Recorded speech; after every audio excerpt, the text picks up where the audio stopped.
चांदुरली पोलिसांच्या हातभट्टीवर मोठी कारवाई।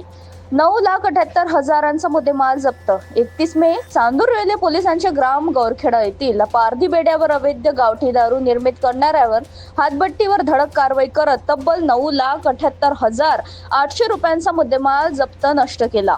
गुप्त माहितीच्या आधारे पोलिसांनी छापा टाकला असता आरोपी गिरीश सुभाष पवार हा साथीदारासह मोहाचा सडवा व इतर रासायनिक पदार्थापासून अवैध दारू गावठी तयार करत असल्याचे आढळून आले।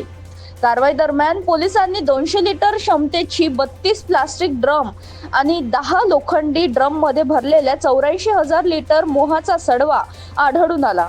अंदाजे 8,40,000 रुपयांचा सडवा जागीच नष्ट केला।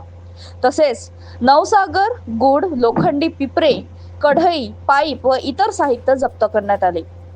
या प्रकरणी आरोपी विरुद्ध महाराष्ट्र दारूबंदी कायदा कलम 65 फ क ड तसेच BNS कलम 123 अंतर्गत गुन्हा दाखल करण्यात आला असून पुढील तपास चांदुरली पोलीस करीत आहे।